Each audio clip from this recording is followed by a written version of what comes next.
this morning we're going to tie up McPhail Caddis. This one is tied by Davie McPhail. I just love the pattern. I honestly have never fished it. I just enjoy the challenge of trying to tie this one, and it is.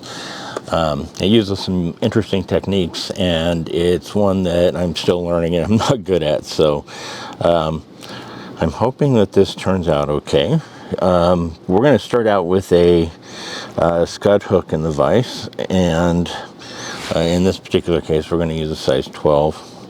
Makes it a little bit easier to tie.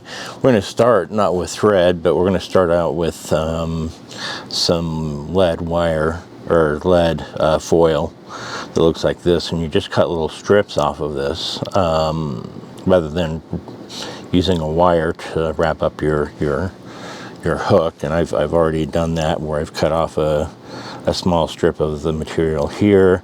On the back it's adhesive, kind of this green color. Who knows, I'm colorblind, it could be yellow. But this is what the back usually looks like, and you just will peel the white off to expose the adhesive here. And we're going to just start around the back end of the hook here, and I'm just going to get that started there, and I'm going to hold that in place with my finger as I work on taking wraps up. I'm going to try to keep these as tight as I can. If you pull it too tight, it's not breaking, it's just going to come off slide itself off the hook. So more or less just touching without too much overlap turns as I work this material up the shank of the hook here. Just to kind of keep the body from getting way too fat. This one's going to have a fat body on it anyway, so I don't want to start out fat. Once I get it to about right in this vicinity here, I'm going to go ahead and start wrapping back down the shank of the hook here with the same material. And again, as I come back down, I'm going to also do those touching wraps, because again, I don't want all the build. The thickness or the build up here. So I'm going to try to pull it fairly tight. We'll tighten some of this down just with thread wraps, but we're just going to take that down. We'll get to about here. I'll grab a bodkin just to give me some assistance there for a second as I'm trying to grab that last little tiny bit. And once I've got that last little tiny bit in place, just kind of like that, we'll come back and look at our end. It slipped on us a little bit, but that's okay. So we'll just kind of fix that there. Get that wrapped back around. And with that, this is kind of how you start this pattern. And a couple things that I like about it, and I don't use foil. I don't use this foil very often. But it's doing a couple of things for us. Obviously, it's giving us a little bit of weight because it's lead. But it's also starting to help build the kind of the shape, the tapered body shape that we're looking for in this fly. So from here, we're going to go ahead and turn to our thread, and I'm just going to start off with some sheer 14-aught. So sort of a yellow cream Cahill kind of a color.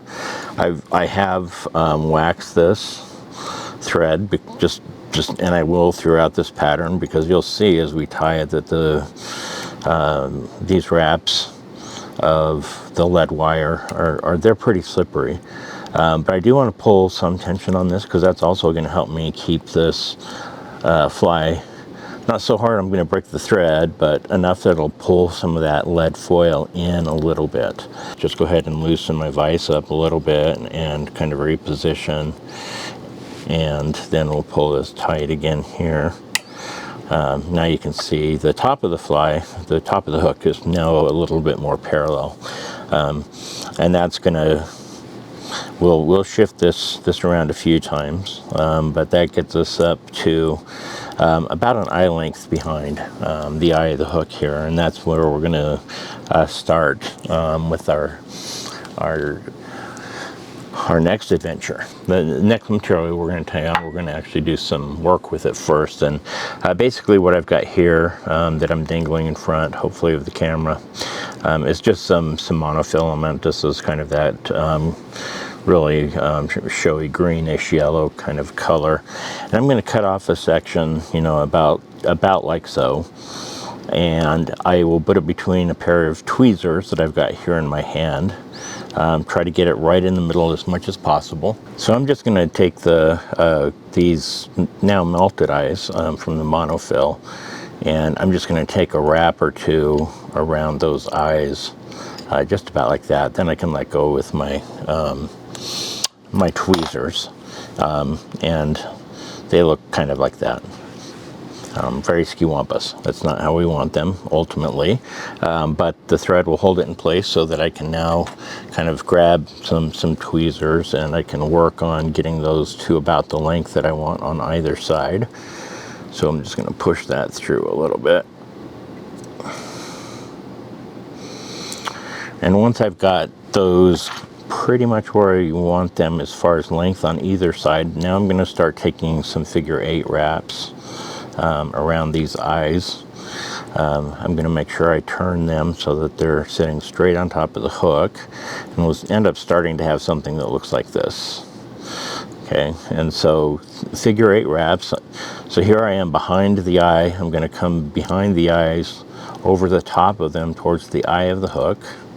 And then once I'm in front of the eye of the hook, I'm going to come in front of that eye closest to me, and I'm going to wrap it over behind the eye of the hook. And so basically what we're doing is, you know, taking several turns that are more or less a figure-8. I'm going to take a few turns right against the hook shank as well, just to kind of keep that figure-8 pattern in place. And I'm not going to, I don't necessarily need to overdo this by any means. These at this point are probably not going anywhere.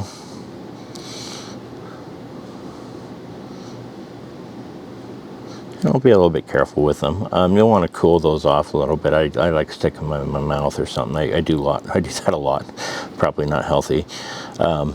But now you can hopefully see that we've got, you know, a set of eyes here that are part of our fly. So with those in place, we're going to go ahead and start working our thread backwards, back up the body of the hook here. And at this point, I am going to reposition my hook again, because we're going to start doing some work on the back end of the fly. So I'm trying not to harm those legs at all.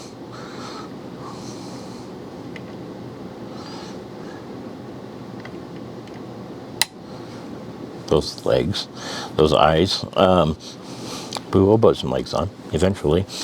So now you can see, instead of the parallel, I've got this pointed down, and that just gives me access back here to the back end a lot easier, and hopefully in a way that will, you know, kind of keep it from sliding all the way around that hook point there.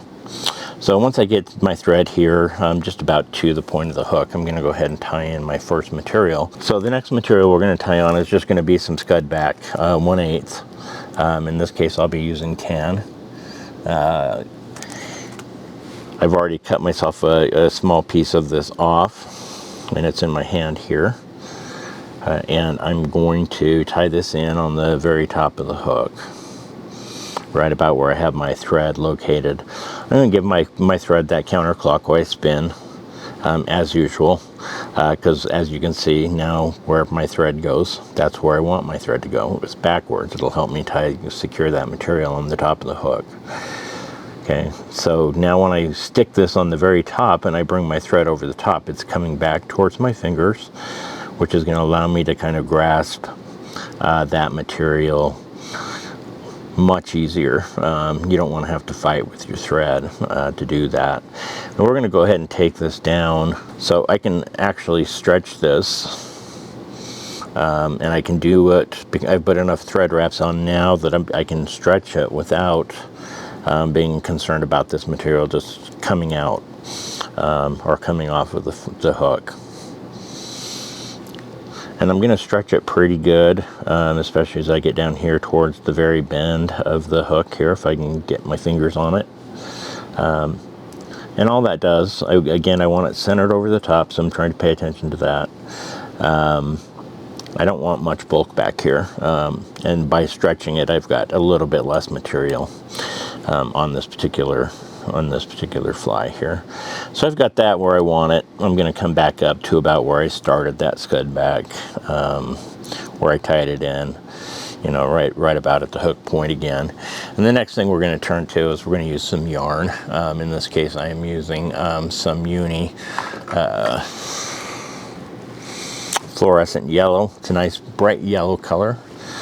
I've already cut myself off a small piece of this yellow yarn, and I would suggest you wax it, and I did run it through my wax a couple of times. So I'm going to go ahead and tie this in. I'm tying it in long, that's fine, because I'm just going to snip off that end there. But we're just going to take this also down to where we finished with our scud back. So I've got it about where I want it there, and then I'm going to just work my way back up the shank of the hook here, trying to take somewhat touching turns. This is all fairly bulky material, so it'll cover up a lot of your mistakes, which is good for me. I'm going to grab this back end, this tag end kind of this yarn here, and I'm just going to snip that off and get it out of the way. I do now have that secured where I want it.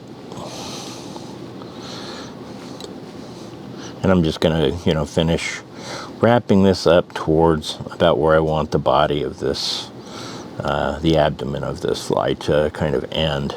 And I may actually take a few wraps down below, because I do want to start building up a little bit more of a taper down towards those eyeballs that we put in. So I may take it, like I am here, a few extra wraps. It just will keep the material from, if it's on a downward angle on a metal hook, as soon as we come around the bend here and start going down, it's just going to want to slide right down to the eyes. And I really don't want that. It's not going to be a problem if it does. You can certainly rescue yourself easily from that scenario, but this just is trying to think ahead a little bit. From here, I'm just going to throw in a couple of turn whip finish, and I'm not going to cut the thread off here. I'm actually going to leave it on, but the whip finish will allow me to go ahead and use my bobbin cradle. In this case, it's not to use the rotary. I just want to get this thread out of my way a little bit. And then we're ready to start working kind of on the body. So for the body, you're going to, at least I do, want to take a little bit of time with this, because it can be a little bit challenging. So I'm going to start out with my thread. I'm bringing it below the scud back. I'm pulling the scud back more up towards the eye of the hook. And I'm going to work on taking a couple of wraps right in this vicinity here. Again, trying to keep that scud back where I want it. I'm doing this to kind of create that my of a yellow butt end here. So after I've got those couple of thread wraps in, now I'm going to pull my thread back, or my scud back, towards the bend of the hook. And I'm going to take 2 wraps or so, probably just 2, right over the shank of the hook. Then I'm going to grab my scud back, and I'm going to pull it now back over towards the eye of the hook. And I'm going to take a wrap or 2 over the top of my scud back. And put my thread back in the bobbin cradle, because it's not doing a good job of staying out of my way. So I'm going to try to pull that scud back tight. You're not going to want a lot of wraps here, maybe 2 at tops, 2, possibly even just 1. Then I'm going to pull my scud back again towards the bend of the hook. So the next 2 wraps of my yarn are going right directly on the shank of the hook. Again, I'm going to grab my scud back, and I'm going to pull it towards the bend, or the eyes of the eye of the hook and the eyes of the fly here. And I'm going to take a wrap or 2 right there, and then I'm going to once again pull my scud back towards the bend of the hook. This time I might take 3 wraps, And basically we're segmenting the body here, and by taking 3 wraps at this point, we're starting to kind of increase the distance between each of those segments of the body. So take a wrap or 2 over the top of that, just like so. And then we'll do that operation one more time. I'm going to take 2 or 3, actually 3 more wraps again, because we're trying to get that spacing. I'm going to bring my scud back in front again.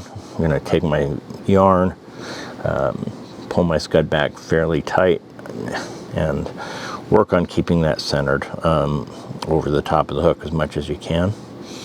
So I've got a thread wrap or a wrap or 2 of that yellow.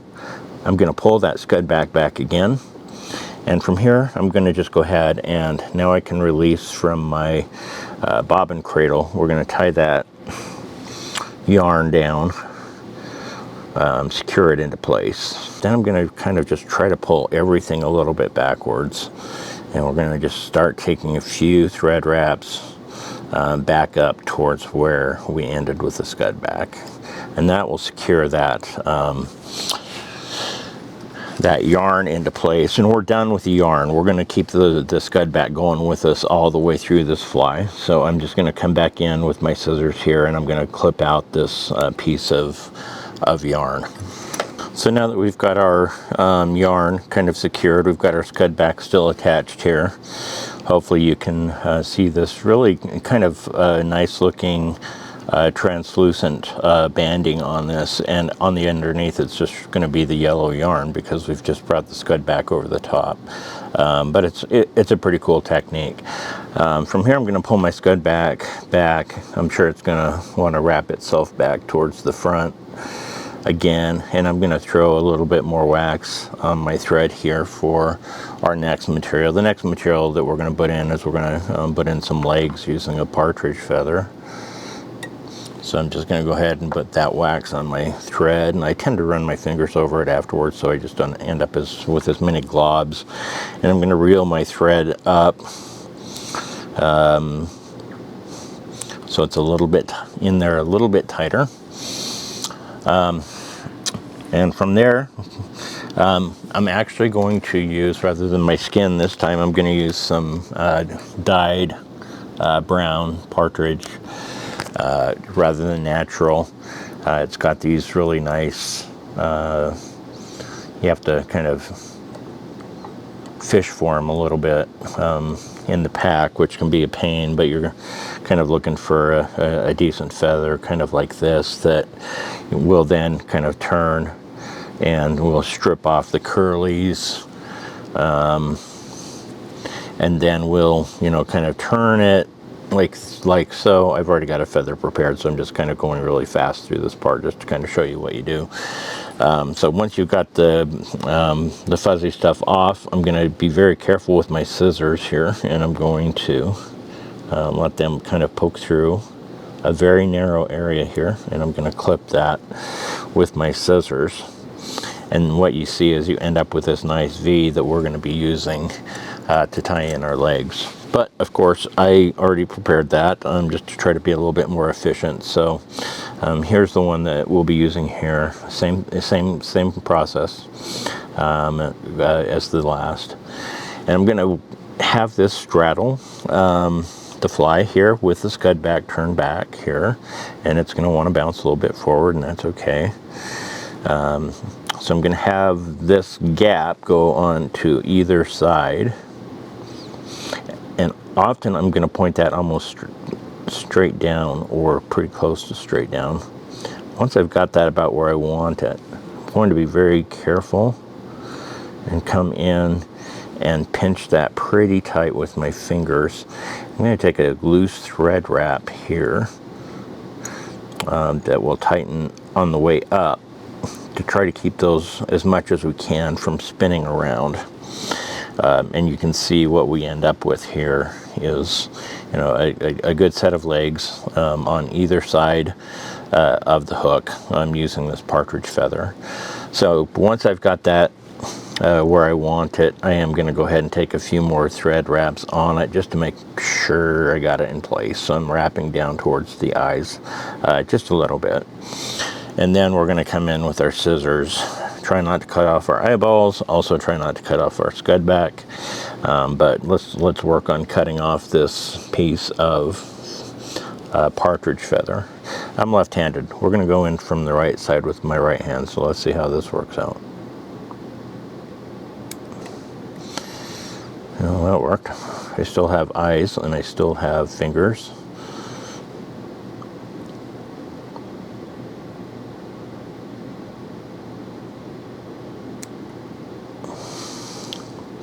So just like so. So I've gotten rid of that back end of that. Now we've got our partridge feathers coming out on either side, making some pretty good looking legs for this particular fly. Got my scud back in position. So next what we're going to do is we're going to go ahead and we're going to do some dubbing on this fly. And with the dubbing, I'm going to go ahead and start out behind the eyes. And sorry I enunciated that so much, but not towards the eye of the hook, but on this side towards the bend of the hook. That's where I want my thread to sit here for a moment. Color here, in this case I'm just going to use an olive brown dubbing, and then so I'm just kind of working with my dispenser to pull out a tiny little tuft of that material here. And I'll be careful on how I pull it up, and that just helps me get it a little stringier like I like it. And with that, I'm going to actually throw in a little bit of this lighter color, not much. So maybe 1/3 to, less than 1/3. So I end up with kind of my dubbing looking like that. Then I'm just going to mix this in my fingers just by pulling it apart, setting it back on top of itself, pulling it apart, sitting back on top of itself, and that will just help us blend this material in a little bit. As I tie it on, I'm going to want this in kind of a triangle shape where I can, so that there's less material at the top around where the eyes will be, and hopefully bulkier, more material towards the bottom. And then I'm just going to go ahead and finger dub this right onto my thread here. No dubbing loop today. So I kind of got that in place here.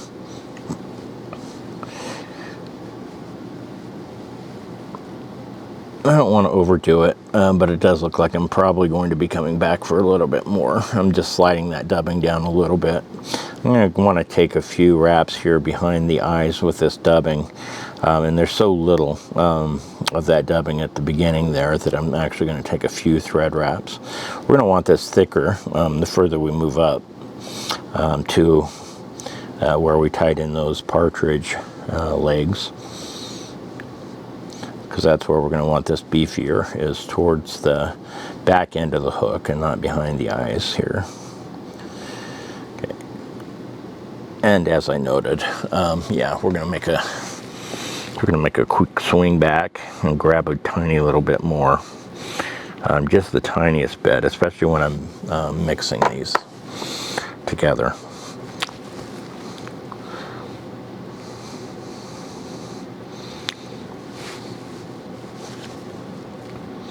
So I've got that about where I want. I'm just going to give myself a little bit of extra thread again. I'm going to dub that, slide it up. So you can see I've got just a little bit more. I'm going to, again, work more on the bulk here on the back. And then we're going to move up towards the eyes.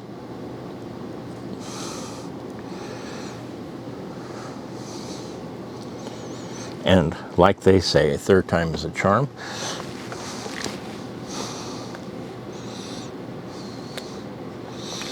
I probably should stop being quite so stingy with my dubbing here. But that's okay. I can make 3 passes. I've got time for that. You don't. But that's okay. I'll edit it out.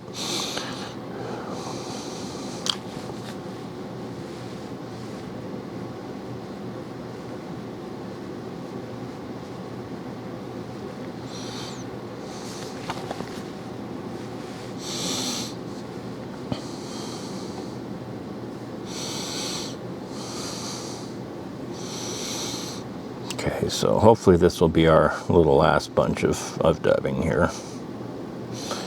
And I'm going to work on tightening this as I go around, just because I want it fairly tight when I get up to the eyes here. So you'll see me just kind of reach in with my fingers and kind of tighten that with each turn. So I still have my eyes kind of poking out there just like I want them. I've got my scud back there. I'll go ahead and take a few thread wraps up towards the eye of the hook just so that I have now something to tie on. And right now is a really good time to reposition the hook, so I'm going to go ahead and take advantage of that. So I push that hook back up this way, so now I'm working more on a parallel plane here. Now I'm going to take my thin skin that we've had since the very beginning. I'm going to want to seat that right between these two eyes that I've made. So I want to be careful how I make this turn, because scud back will have a tendency to fold up on itself, and I don't want it to do that. But I do want it right between those eyes. I'm going to pull it fairly tight and take a few thread wraps here and just go ahead and leave that setting where it is. And I'm just going to go ahead and take a couple more thread wraps here. So hopefully you can see now we've got that kind of sticking over. You can still see our nice little eyes kind of just sticking out from the dubbing there. They're no longer just kind of sitting out there by themselves. But we are going to go ahead and tie in the last material here on this fly, and that's going to be, we're going to use some mallard flank. This is already well used piece of mallard flank. And here I just want to grab 2 fibers, and they're going to become kind of like horns here. So I'm going to be a little bit careful as I pull those away from the stem. And it can be, believe it or not, it can be hard to just get 2. It's always easier to get a bunch, but trying to get 2 can be a bit of a challenge. But challenge accepted. So there you can see the 2 pieces of mallard that I've got.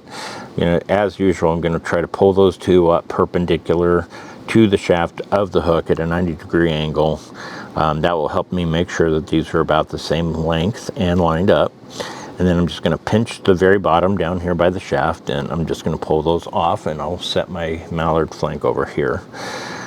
From here I'm going to work on getting these a little bit separate from one another. So this is kind of what we're looking for here with the horns on the fly.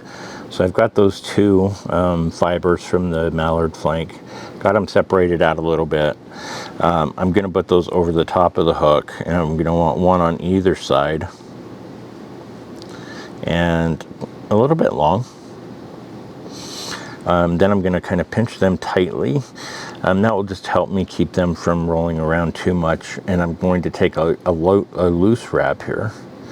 And why I do loose wraps from time to time is, especially as you start tying more and more, what you recognize is the harder you pull, especially coming up over the top, will pull your materials over the hook. And I don't want that to happen. So I hold my material in there really tight, pinch, but I also take a loose wrap, which will keep those 2 horns from rolling over towards the lens. And so here is what we're kind of left with, and I'm actually good with that. I'm going to take a few more thread wraps towards the eye of the hook here just to secure that in. And once I've got that kind of secured in, I'm just going to come in with my scissors now, and we're going to clip off the butt ends of that mallard flank, the bottom of our horns. While this is where you want to be really careful. I've tied this thing a few times now, and more than once I have cut the horns off or an eyeball off while I was making that cut. So now I try to be a little bit more careful when I do that. So from here I've actually just got myself a brownish marker, which I'm now going to work on opening. And I don't know why they make this one this way, but I guess it keeps the marker nice and about exactly how you want it so it doesn't dry out, but it can be a problem to get the lid off. Okay, so I'm going to get the lid off of this brown marker here, and I'm going to give myself some thread. So I'm just unwinding my bobbin with my other hand. I'm going to pull that thread up towards the lens of the camera here, so you won't be able to see it too well. But I'm just basically going to run this brown marker over my thread here. And what that's going to do is it's going to, without having to change bobbins, it's going to give me a brown thread instead of the pale yellow thread. And we're doing this because when we finish up this fly, we want this thread to kind of blend into that tan colored scud back. So I'll do it just like that, where I've got it enough of it that color. First thing I'll do is I'll take my tip and put it back on my marker so it doesn't dry out. Next thing I'm going to do is I'm going to reel in some of this thread, because I've got about 1.5 miles of it, but I wanted to, just so that I could get it colored. Now I'm just going to take a couple of thread wraps backwards towards the eyes that we've tied in. And now I'm going to take my scud back here, and I'm going to pull it back over the whole operation here. So as we go now on the other side of the eyes, towards the bend of the hook here,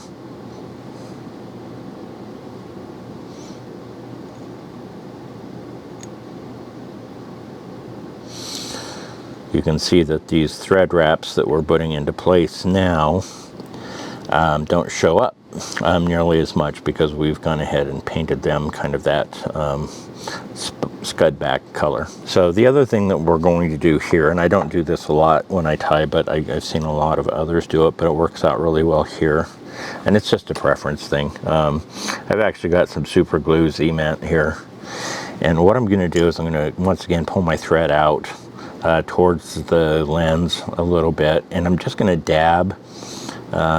Hopefully you can see a few little droplets now on the thread of the super glue.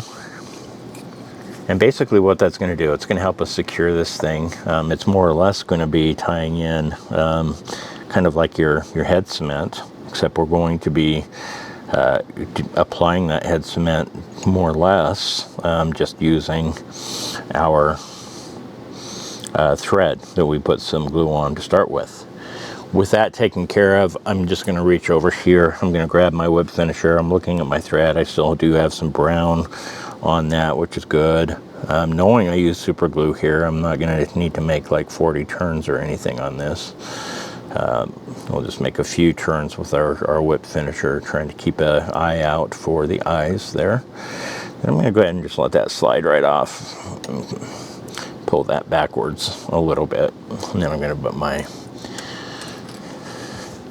whip finisher back in place. This finished up on the bottom, so I'm going to just go ahead and turn that upside down a little bit to clip off my thread. Set my thread aside, and then what we're going to do is we're going to take the scud back one last time. I'm going to bring it over the eye of the hook and try to make as straight of a cut as possible, and I'm going to make a cut right about at the eye of my scud back, just like so. I don't have enough left now to tie anything more, so I will throw it away. And it's already done part of what I wanted it to do, right? I made the cut, but then it bounced backwards. So that scud back is now laying over the back end of the hook. That finishes up the pattern. Color variation with the banding and the scud back in the yellow, and this was tied up by Davie McPhail, and just tune into his channel sometime. He's an amazing fly tyer. I've learned lots of not just patterns, but just some wonderful tricks and tips on tying things that I'd never thought of before. And that's the beauty of being able to watch other tyers, is there may be something you've struggled with that they've got completely down and figured out, and you'll watch them tie and you go, oh, Oh, I know. Now I can see how that works. So hopefully you've enjoyed this and give it a shot.